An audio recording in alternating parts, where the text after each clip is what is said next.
On va parler de Good Night World qui s'est terminé chez Akata. Et oui, en 5 tomes. Good Night World. Alors, ça va être compliqué parce que je veux rien spoiler. Il Bon, y a alors, beaucoup à spoiler, c'est ça? hein? Il y a beaucoup à spoiler? Il y a beaucoup de choses à Ouais, spoiler, ouais. oui, quand même. Donc, c'est du Okabeuru, donc on le connaît pour World War Demons, World War publié Demons, chez ouais. Akata. C'est un manga, voilà, un peu long. Je l'ai pas terminé personnellement. Bon, il n'a pas convaincu tout le monde, je crois. Là, on retrouve le mangaka pour une histoire complète et plutôt bien ficelée de SF qui est mêlée à des éléments plus tragiques et personnels en fait. Et donc, on retrouve son style plutôt, comment dire, tordu, qui a des problèmes personnels dans la tête, enfin ce genre de choses, quoi. On va suivre le personnage principal qui est un jeune garçon qui s'appelle Taichiro. Enfin, c'est un collégien, lycéen, on ne sait pas trop, puisqu'il va pas, de toute façon, il va pas à l'école. Il passe son temps dans un MMO qui s'appelle Planète, qui est un énorme MMO où il y a des millions de joueurs, ça reproduit une planète, style fantasy. Il y a des guildes immenses qui se lattent. Il y en a qui sont spécialisés dans l'économie, d'autres qui sont spécialisés dans le PVP, ceux qui chassent. Et lui, il fait partie d'une toute petite guilde, en fait, où ils sont tous monstrueux. Et lui, il est encore plus monstrueux que tout le monde. Il est vraiment très, très fort. Et il se sent très, très bien avec cette toute petite guilde. Tu as un vieux mec qui gère un peu ça, un mec plutôt balèze. T'as une sorte de jeune fille qui, elle fait pas grand chose, mais elle apporte beaucoup de douceur. T'as un mec qui un peu plus, qui a l'air plus vieux que lui et qui est un peu bizarre sur les bords, un peu naïf, étrange. Et ensemble, ils gèrent leur petite guilde qui est super connue. Ils s'attaquent aux plus grands sans problème. Et il va y avoir toute une histoire à propos d'un monstre épique qui apparaît selon certaines conditions très rares et qui tout le monde essaie de choper parce que tu as un cash prize dessus en fait. Voilà, ça c'est pour le monde MMO forcément où il sort assez peu souvent parce qu'en fait dans la vraie vie il est enfermé dans sa chambre et il déteste sa famille, il le hait sa famille, c'est vraiment viscéral. Son frère est un gros con, son père il le déteste mais d'une force incroyable. Tout ça à cause d'un passif sur un des membres de la famille qui est décédé.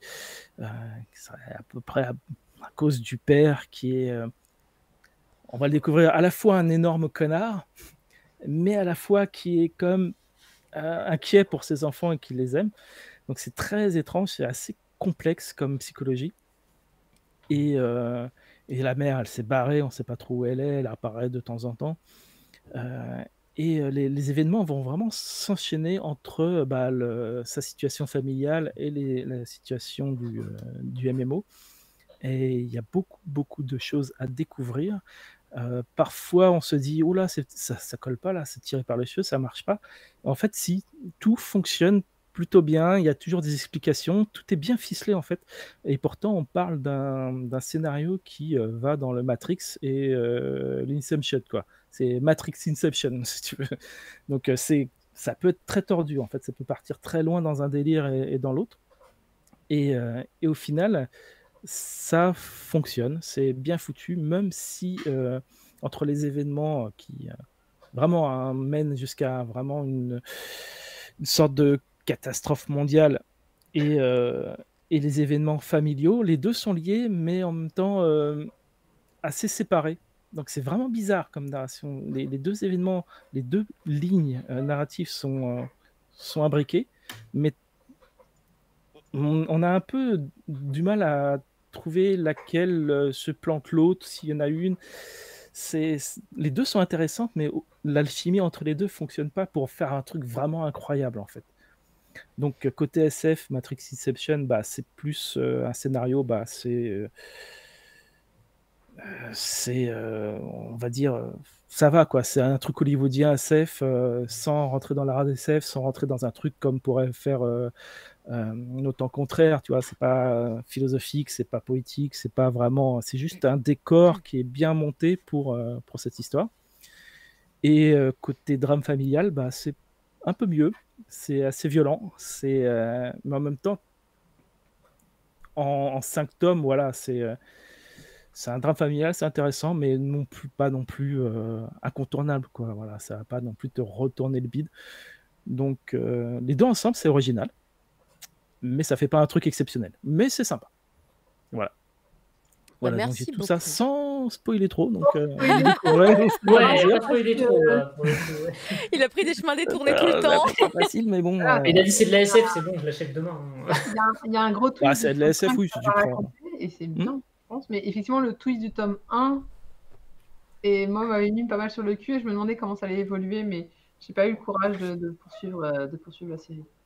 Ah oui, bah vraiment, ça suit très vite, hein, ça s'enchaîne très vite, tu comprends. Il y a des choses qu'ils essayent de cacher, mais que tu comprends assez vite. Sur qui est qui et compagnie. Par contre, il y a des retournements de situation dans le scénario, tu fais ah ouais, quand même, ça va loin, quoi. Et voilà, il y a toute l'histoire avec les IA, les machins comme ça. J'avoue que j'ai pas eu le courage de poursuivre. Après, faut aussi accrocher au graphisme, hein, le dessin est particulier, ouais.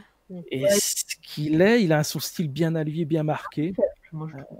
Les couvertures sont magnifiques, mais dans les tomes, c'est souvent un peu vite fait. Ça dépend. Il y a des faiblesses.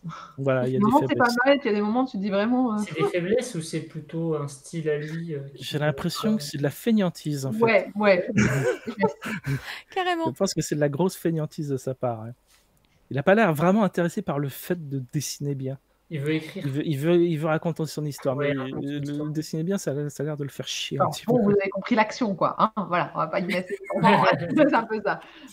Et tu sais qu'il peut faire de très belles planches. Et donc, quand forcément t'en vois qui sont beaucoup moins sympas après, tu fais un petit peu d'effort, s'il te plaît, allez. Il avait pas le temps. Fujimoto, c'est possible, c'est possible.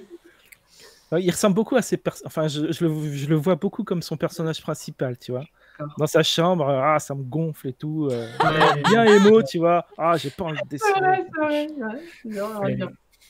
Ils sont contents. Hein. Ouais, voilà. Vous comprenez pas mon art, de toute façon. Et donc voilà, la série s'est terminée en 5 tomes. C'est disponible chez Akata.